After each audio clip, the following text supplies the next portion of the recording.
Et bonjour à tous, ravi de vous retrouver pour l'émission du vendredi 15 mars 2024. On se retrouve malheureusement avec un Bitcoin en recul de quasi moins 8%. Pareil du côté de Ether qui est à 3007 et le BTC est à 67 800 ce matin au moment où j'enregistre l'émission. On a le BNB qui recule de moins 7% après s'être hissé temporairement au-dessus des 600, pas loin de 620 et on avait donc 100 milliards de capitalisation. 5% pour le BNB à 175 qui lui est en positif et défraie la chronique. 12% de recul pour le Dogecoin, on a moins 7 pour XRP, Cardano, etc.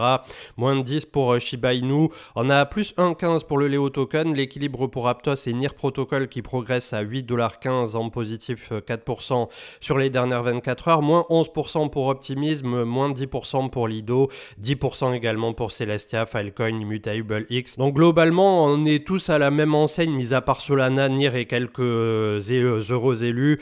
pour tout simplement reculer de moins 5 à moins 10%. On a moins 11 pour le croc de Crypto.com, moins 12 pour Mantle.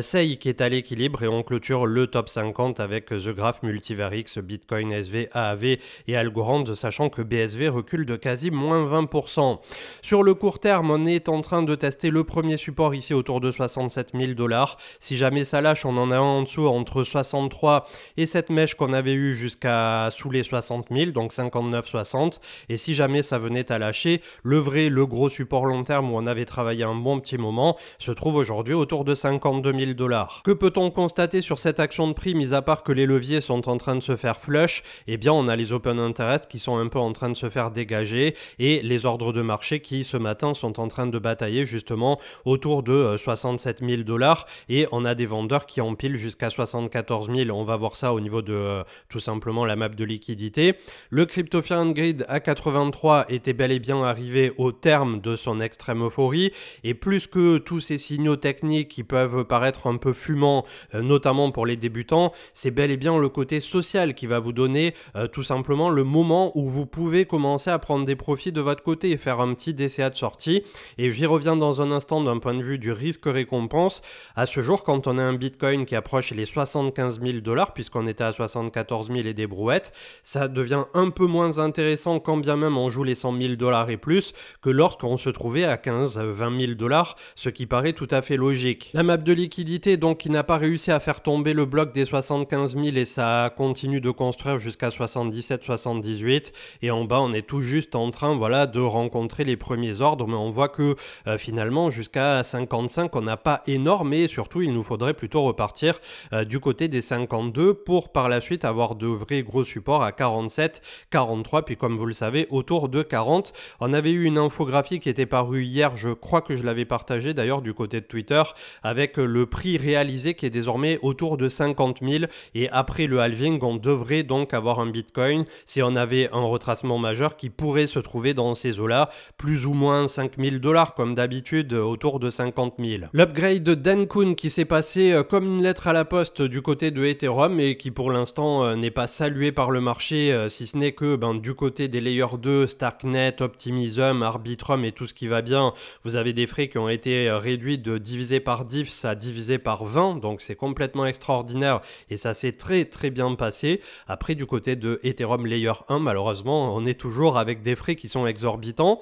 On a le Bitcoin donc d'un point de vue technique qui se heurte malheureusement à ce franchissement d'ATH. La clôture hebdomadaire cette semaine va être d'une extrême importance. Pourquoi? Si c'est un faux breakout et qu'on réintègre complètement l'ancien range, eh bien effectivement on viendra visiter beaucoup plus bas et cette zone entre 50 et 55 000 pourrait faire foi par la suite, voire même un tout petit peu en dessous des 50 000 pour faire une mèche et backtester toute cette zone de travail qu'on avait eu. Je pense pas qu'on revienne à ce jour sur des prix jusqu'à 40, etc., voire même 35. On a pris beaucoup de temps à construire cette phase un peu parabolique et un peu plus pentue, mais il va falloir surveiller bon nombre de paramètres pour effectivement ne pas rentrer dans une correction un peu plus majeure, un peu avant, un peu après le halving. On est censé ne plus voir ce genre de niveau, c'est-à-dire les 35-40, même les 50 désormais, normalement le marché est censé avoir un gros appétit et les front run. Si un jour on revient sur des niveaux de ce type, ça voudra dire qu'on entame une correction un peu plus profonde. C'est plutôt sur ça qu'il va falloir être observateur à court terme. Et j'en profite également pour vous rappeler quelque chose, puisqu'il y en a beaucoup qui, quand tout monte, ont tendance à penser qu'il n'y aura jamais de correction. attention, c'est pas parce que tout monte pendant des mois, voire des trimestres désormais, puisqu'on est à 6 mois de hausse consécutive du côté du Bitcoin, qu'il n'y aura pas de correction majeure et qu'il n'y aura pas de bear market. Le jour où le bear market arrive, qu'on soit à 75 000, à 100 000 ou à 150 000 sur Bitcoin, il n'y aura malheureusement pas marqué ni sur votre chart TradingView, ni sur Twitter, ni nulle part ailleurs, ça y est, c'est le début du bear market. Donc derrière, pour ceux qui n'auront jamais pris de profit en cours de route, de même façon qu'on fait du DCA pour rentrer, le DCA de sortie reste tout aussi intéressant pour pas trop se casser la tête par palier, eh bien vous allez être confronté au fait que le cours va baisser de moins 10, moins 20, moins 30, ça va rebondir de plus 15, vous allez vous dire bon, c'est un énième retracement, je sors toujours pas, ça va reperdre moins 10, moins 20, moins 30, ça va rebondir de plus 15 et à la fin on se laisse totalement glisser et vous connaissez la musique, donc faites vraiment attention à ça. C'est probablement pas le début du bear market, bien entendu, bien loin de là, et en tout cas je l'espère de tout cœur, mais à partir du moment où on évolue dans un marché qui a quand même un futur totalement incertain, bien que on espère tous qu'il se tirera continuellement vers le haut, qu'on ne sait pas trop où on va aller par rapport au pivot de la Fed, que tous les indices sont également eux-mêmes sur des points hauts, qu'on a le gold qui break son range, etc. Il y a pas mal de signaux avant-coureurs, en plus des signaux qui sont propres au marché crypto, avec TPMP, etc., qui a parlé du Bitcoin, et tout le monde qui est en train d'en parler actuellement d'un point de vue social, qui démontrent quand même qu'à court terme, on a coché toutes ces cases du loto, du bingo, appelons-le comme on voudra, pour avoir tout simplement un retracement majeur et des prises de profit institutionnelles ou non. Et j'y reviens dans un instant, puisqu'il y a des personnes qui croient encore que parce qu'il y a BlackRock à la table, on va pas se faire dumper, mais en réalité ça pourrait être quelque chose de beaucoup plus mécanique justement qu'à l'accoutumée. On a Apple qui achète une startup AI qui s'appelle Darwin AI selon Bloomberg. Julien Moreno qui nous disait donc le cost basis spot est désormais autour de 50 000, c'était l'information que je vous donnais tout à l'heure. Les volts de Swissborg autour de Aethir qui sont partis en quelques secondes, donc là aussi en bear market il y avait moins d'appétit pour les investissements, désormais l'argent coule à flot et énormément d'argent s'est investi, que ce soit dans les projets comme ça qui sont proposés régulièrement sur les alphas de Swissborg ou tous les autres projets autour. Pour ma part, j'ai investi dans une bonne dizaine de projets qui sont même pas encore sortis, donc on verra là aussi ce que ça donnera. Crypto Yoda qui avait posté ça il y a 16 heures et beaucoup de reply guys qui lui disaient mais non, c'est pas possible, on n'aura pas de correction, mieux. Et donc le chart qui ressemble un peu à s'y méprendre à celui de 2019-2020 avec une correction qui là aussi, si on pète à la baisse les 62 000, on pourrait revisiter les fameux 50-52 dont on parlait à l'instant. Donc c'est tout à fait de l'ordre du possible et inutile de vous dire que déjà une correction de 74 000 à 60, ça fait une bonne correction, mais si en plus on descend derrière autour de 50-52, ça met une bonne claque en cours de route. Un x2,5 qui est visé par les analystes de Bernstein pour d'ici à fin 2025 et ce coup-ci c'est un peu plus aligné avec tout simplement le timing de marché, puisque on a tendance à avoir tous oublié que le marché prend son temps et que la cyclicité prend son temps du côté du marché crypto, ce qui là a été chamboulé par le franchissement de l'ATH avant le halving et ça n'était jamais arrivé, mais pour autant, eh bien, qui nous dit qu'on va pas traverser une période comme ça réciproque des 6 mois de hausse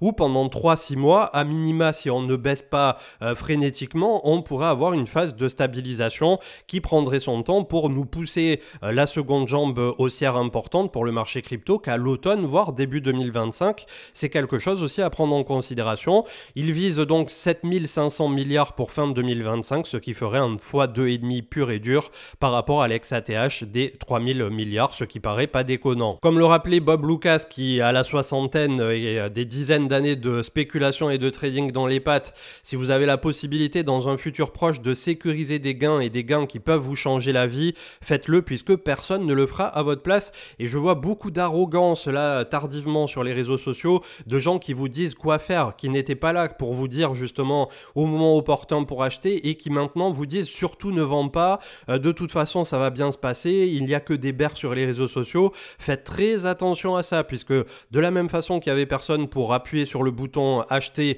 quand on était à 15-20 000 à votre place. Il n'y aura personne pour vous convaincre entre guillemets de vendre quand on sera à 80 000, à 90 000, à 100 000 ou plus. Il n'y aura que vous et vous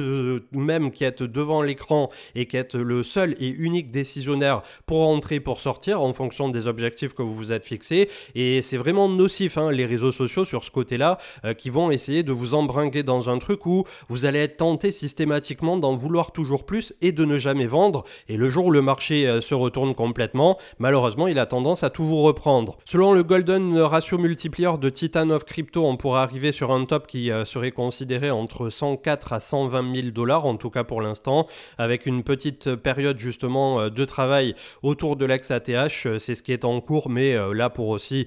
décrypter ce qui va se passer dans les prochains mois, ça va être sujet à énormément de macro d'un point de vue fondamental et notamment le macro US. Crypto.com avec Goku qui s'est vu infliger une amende de 3,1 millions de $ par la Banque centrale néerlandaise pour avoir fonctionné sans enregistrement. Donc ils vont faire appel de la décision, mais voilà, c'est ce qu'il en coûte de ne pas être régulé. L'ex-ATH de Solana qui se trouve à 250 $, qui ne semble plus très loin quand on est à 170. Énorme progression de la part du token qui était au plus bas autour de 8-9 $ si je dis pas de bêtises, donc un des meilleurs actifs de 2024 que volontairement je n'avais pas mis dans mon top crypto altcoin d'il y a désormais 1 an et demi à peu près. Je sais plus, voilà, je sais plus où on en est parce qu'on n'en a pas fait en décembre dernier, celui-ci de 2023, mais on l'avait fait en décembre 2022, donc on est sur un an bien tassé. Et volontairement à ce moment-là, post-FTX, je ne me voyais pas mettre Solana ni quoi que ce soit qui avait gravité de près ou de loin autour de FTX. C'était un risque que je n'étais pas prêt à prendre.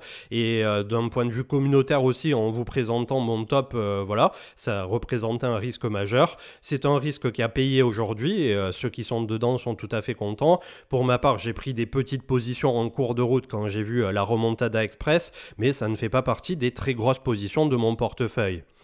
Le BNB qui nous fait exactement pareil, il a lambiné pendant longtemps autour de 200 $, on est à 600 $, donc remontada express et donc 100 milliards de capitalisation. Avec Goku toujours, MicroStrategy qui a de nouveau déposé une demande pour lever 500 millions de $ via l'émission d'obligations convertibles, et ce dans l'intention d'utiliser le produit pour acheter de nouveau, vous vous doutez quoi, du Bitcoin. Donc je ne sais pas jusqu'où ira Michael Saylor et MicroStrategy, mais en tout cas, voilà, ça paraît un peu fou par moment sur le papier en tout cas. Willy Woo qui nous parlait du Bitcoin et des inflow-outflow, donc les ETF qui selon lui commencent tout juste à rentrer petit à petit, doucement mais sûrement. Après c'est sûr qu'on a eu vraiment un beau narratif autour de ça, mais je me méfie énormément justement des narratifs qui auto-alimentent une quelconque prophétie auprès des particuliers, alors que les professionnels de marché savent pertinemment ce qu'ils font, et quand tous les indices sont au plus haut, quand le RSI touche l'ex-RSI le plus haut, etc. en hebdomadaire,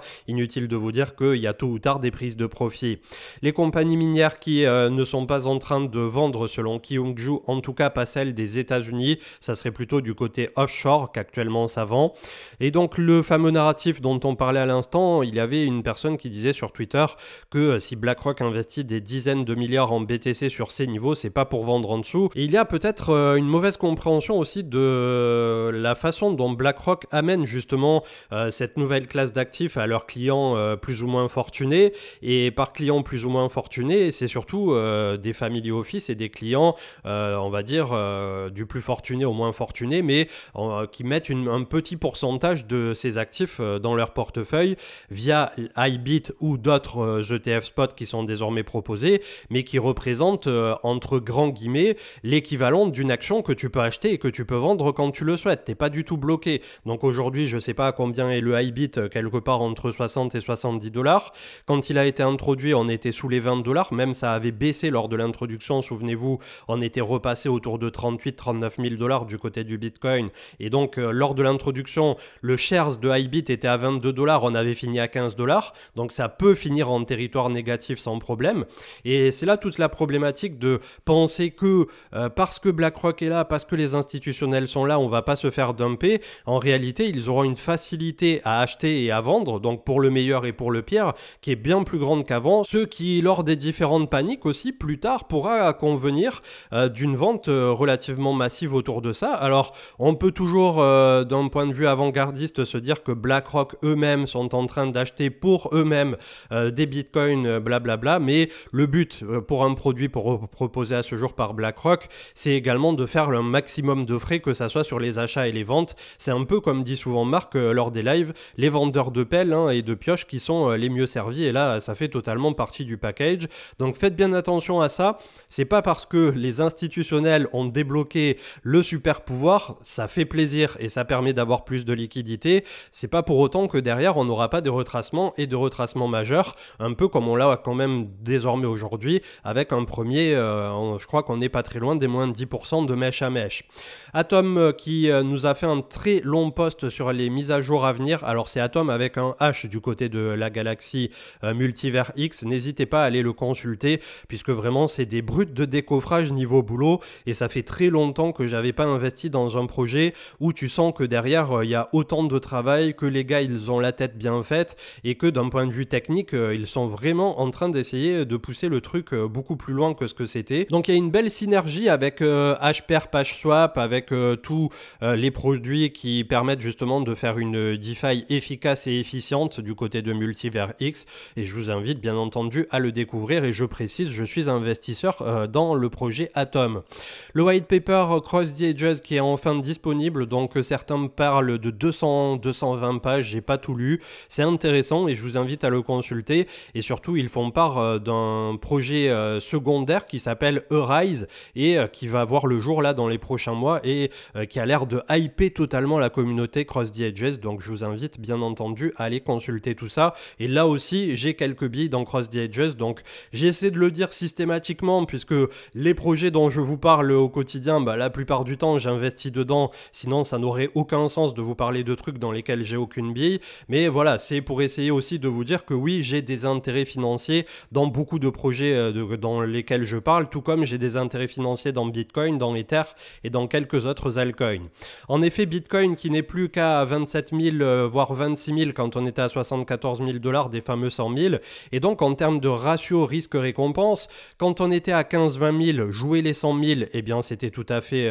worth it puisqu'on avait un ratio de plus de x5. Quand on était à 30-40 000, jouer 100 000, c'est toujours worth it. Par contre, quand on est à 70, voire un jour 80 000 pour jouer les 100 000, on n'est plus du tout raccord, d'autant plus que les indices et les indicateurs sont beaucoup trop hauts actuellement. Et il y avait des personnes qui me demandaient, je comprends pas très bien le raisonnement, etc. Et donc pour le faire beaucoup plus simple, quand vous risquez 1 euro sur la table pour gagner potentiellement 5, c'est parfait. Quand vous risquez 1 pour gagner 2,5 à 3, c'est pas si mal. Quand vous risquez 1 euro et que vous pouvez potentiellement gagner que 20 centimes, vous êtes prêt à perdre 1 euro pour gagner 20 centimes. Et ça, c'est pas du tout aligné. Et en fait, c'est le raisonnement auquel j'essaie d'inculquer un début de quelque chose pour les particuliers en termes de récompense et en termes de ratio risque-récompense, de toujours bien jauger quand vous investissez dans quelque chose. Et c'est ce pourquoi aujourd'hui, ça va être de plus en plus difficile de pousser le Bitcoin à 80 000, à 90 000 et un jour au compte rond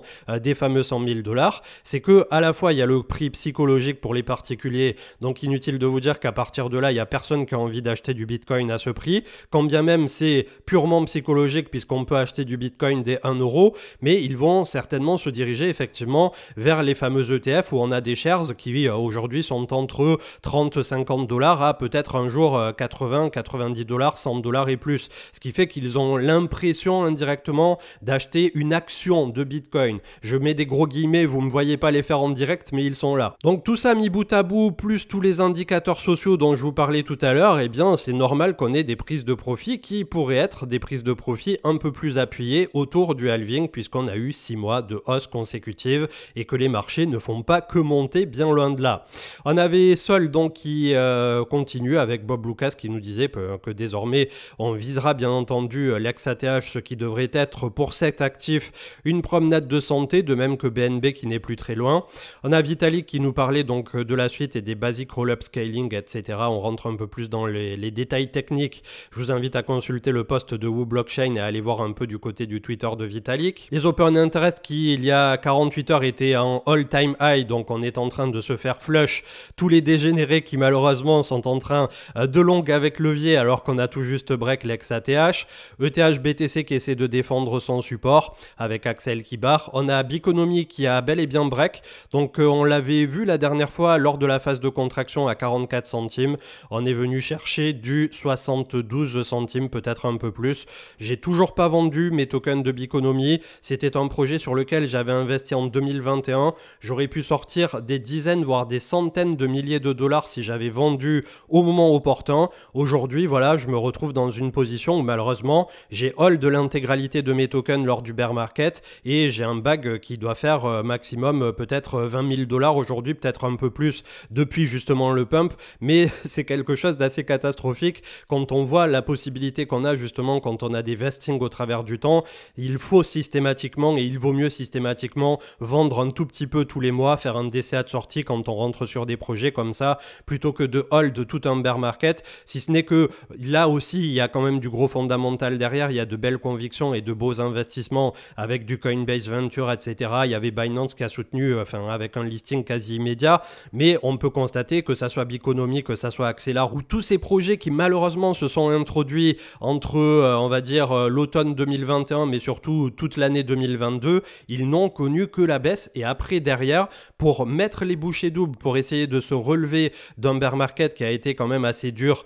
et avec des plateformes comme FTX qui ont fait faillite au milieu, etc., la perte de confiance était monstre, et bien désormais c'est vraiment très très dur d'un point de vue du prix en tout cas, pour faire remonter la sauce, pour essayer de re-hyper les communautés, de rechoper le côté social qui permet d'attirer l'attention, de refaire un peu venir la curiosité des particuliers sur des projets porteurs d'un point de vue fondamentaux, pendant que malheureusement toute l'attention des nouveaux entrants est tournée du côté de Wife, de Pong, de Dogecoin, de PP, de Meme, etc., qui aujourd'hui cumulent des dizaines de milliards et probablement auront des centaines de milliards sur ce cycle du côté des meme coins, et ça en désole beaucoup, mais c'est comme ça. C'était la Thaïlande avec Journal du Coin qui crée la surprise et qui va exonérer d'impôts sur le revenu les revenus justement en crypto-monnaie. Avant on était autour de 15%, donc désormais un Eldorado de plus pour les crypto-bros. Glassnode qui disait que le prix réalisé arrive sur les niveaux qu'on n'avait pas vus depuis 2021 justement,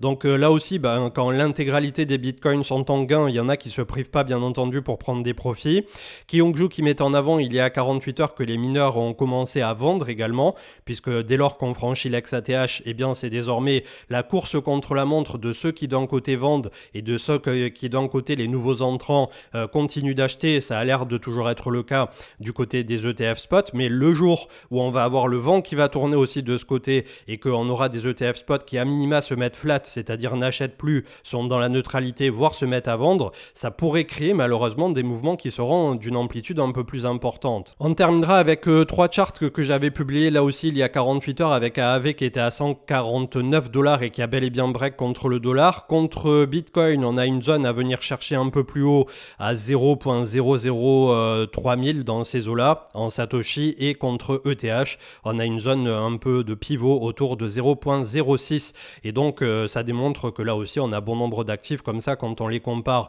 pas au dollar mais face à Bitcoin et Ether, on est vraiment très très loin. On revient aussi de loin, mais on n'a toujours rien fait finalement pour bon nombre d'altcoins. 2532 milliards après avoir hésité, du moins du côté de TradingView, à 2740. Le RSI, comme on l'avait vu dans la dernière émission, qui est très très haut perché sur les mêmes niveaux que les tops précédents de 2021, donc ça aussi c'est à prendre en considération. Et donc les volumes qui pourraient là aussi faire penser à des volumes de top locaux. Alors est-ce que ça va être un range qui va être resserré de consolidation, ou est-ce qu'on entame de la volatilité comme on avait fait début 2021 ici, où on était passé de 1142 milliards à un dip autour de 800 milliards, ce qui faisait une amplitude proche d'une trentaine de pourcents si je dis pas de bêtises, c'est ça. Donc là pour l'instant sur ce cycle en particulier, les retracements majeurs se sont faits autour d'une moins 20%, on était dans cette moyenne là. Donc à ce jour, si on prend moins 20% par rapport au top sur lequel on était récemment, eh bien nous serions sur un support d'ailleurs autour de 2165, puisque c'est une belle zone ici, 2140 à 2160. Donc on va comparer ça au cours du Bitcoin dans un instant, mais c'est intéressant à avoir en tête. Le crypto total des alts qui a buté lui sur le 0,786 de Fibo à 1270 milliards, on est de retour à 1185. Là aussi, on est en train de faire une toupie sur la bougie hebdo. Donc ça va être la clôture hebdo ce week-end qui va fixer le sort de la suite justement de cette continuation haussière, ou peut-être de 1 mois, 2 mois ou tout l'été, où ça ne va pas faire plus. Il va falloir être très observateur, puisque là aussi, il y a beaucoup de gens qui immédiatement pensaient que oui, on allait finir à 100 000 juste avant le halving. Mais je pense qu'à partir du moment où tout le monde est en train de se chauffer le pistil autour de ça, ça n'arrivera pas. Crypto total, le 3, 734 milliards. Là aussi, on est un peu en retard, mais c'est normal, puisque vous l'avez vu du côté des alts, on peine à renverser totalement la vapeur, en tout cas face aux paires Bitcoin, voire Ether. Ether étant lui-même moins fort que Bitcoin, donc c'est pour dire. Comme on vient de le voir à l'instant, côté Bitcoin, eh bien la bougie hebdo pour l'instant est un peu une toupie, un sabre, peu importe, mais si on se fait repousser plus bas, ça sera un signal envoyé que nous sommes bel et bien peut-être sur un top local. Alors top local, ça veut pas dire top absolu, ça veut pas dire bear market, ça veut pas dire c'est la fin, mais ça veut dire une petite contraction de prix qui pourrait durer là aussi quelques semaines. Si on fait le même exercice, donc deux mesures avec un moins 20% par rapport aux 74 000 qu'on a touché, ça nous envoie autour de 59 000, et donc le support qu'on avait vu tout à l'heure est beaucoup plus bas, autour des 50 000, on serait sur un moins 30% dans ces eaux-là. Donc à voir si on n'a pas le premier moins de 30% de ce cycle si jamais on venait jusqu'à 50K. Ceci étant dit, quand on voit la trend et quand on voit l'énergie qu'il y a eu jusqu'à présent, normalement on n'est pas censé avoir des retracements aussi majeurs tels qu'on l'a connu justement au dernier cycle, puisque jusqu'à présent on avait de retracements d'une vingtaine de pourcents. Ce qui veut dire aussi par corollaire que le jour, peut-être pas maintenant justement, mais où on aura le top final de marché, je l'espère autour de 100 000 $ et peut-être un peu plus, eh bien nous aurons un jour un fameux moins de 30%, on se dira oula, c'est un retracement un peu plus marqué que d'habitude, ça rebondira, on se reprendra une claque, ça rebondira, on se prendra une claque, et le temps que vous sortiez, c'est ce que je vous disais la dernière fois par rapport à ceux qui ont peur de cash out, et notamment en France par rapport au fameux moins de 30%, vous inquiétez pas que le marché vous aura déjà pris ces fameux moins de 30%, voire beaucoup plus, le temps que vous compreniez qu'on était sur un top final de marché. Et ça, pareil, ça ne prévient pas, c'est pas marqué ni sur le chart, ni sur Twitter, qui pour l'instant est en train de vous dire, vous inquiétez pas, ça fera que monter. Le SP500 qui a clôturé hier dans le rouge, mais très léger, 5150 pour l'instant, on n'a pas de véritable signal, si ce n'est le momentum MACD qui petit à petit est en train de plier, et le RSI qui là aussi est très haut. On a un Ether qui donc a topé pour l'instant local autour de 4100 $, on est à 3735 ce matin, on va voir ce que ça va donner, une vingtaine de pourcents côté Ether, et bien qui d'ailleurs s'est arrêté pile poil au 0,786. Finalement, c'est une zone, on voit, qui a été plutôt pas mal respectée au niveau des Fibo. Ça nous ferait un retour à 3004, voire un vrai 20% à 3002, 3003, sachant que le support pour Ether se trouve ici désormais, c'est le support de sortie autour de 3005, 3006. Donc lui, vu qu'il est moins avancé que Bitcoin, est censé moins corriger aussi pour essayer de faire maintenir notamment le ratio ETH-BTC. Mais à ce jour, est-ce que Ether est d'ores et déjà considéré comme n'étant plus un altcoin au même titre que Bitcoin, c'est-à-dire un actif, une classe à part entière,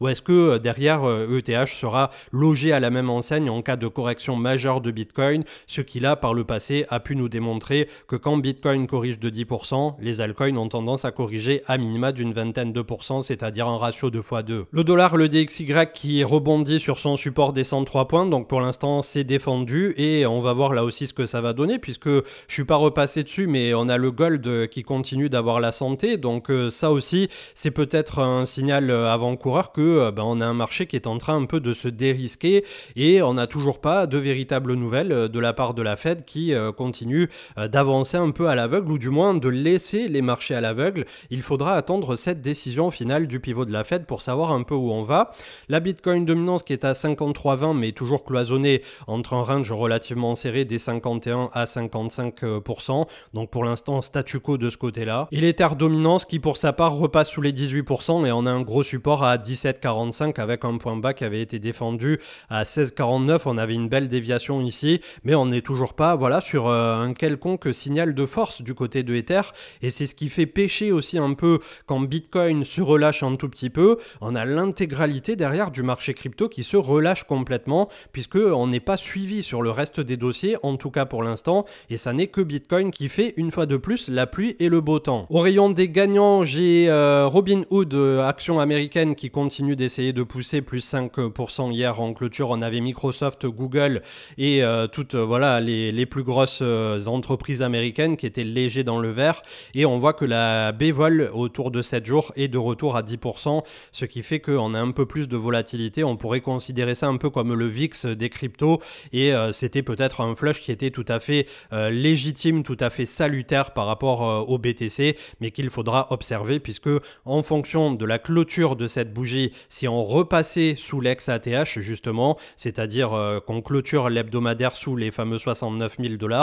ça sera peut-être un signal qu'on va aller travailler un peu plus bas dans les prochaines semaines, au terme, je vous le remontre, de 6 mois de hausse consécutifs. Donc on a eu vraiment un mouvement là qui est assez pentu finalement, qui ressemble un peu au début du bull run de 2021. Bien entendu qu'on espère tous et qu'on estime tous qu'on ira au-delà des fameux 74 000 $ qu'on a touché récemment. On voit que le RSI en mensuel a encore de la route devant lui, mais c'est pas pour autant qu'il faut occulter 6 mois de hausse et qu'il faut penser qu'on va monter en ligne droite bien loin de là, puisqu'à partir du moment où en 2021 on avait eu ces fameux 6 mois de hausse, on était déjà bien avancé au niveau du cycle, ce qui là aussi pourrait peut-être jouer en la faveur d'un cycle coupé en deux comme on l'a eu en 2021, avec une période de plusieurs mois au milieu de consolidation, de contraction et de doute pour le coup, où on ne sait pas justement où on ira par la suite et si les fameux 100 000 $ seront le point haut final, peut-être un peu plus, peut-être un peu moins. Et quand on voit tout le monde de nouveau agiter des targets en 200, 300 000,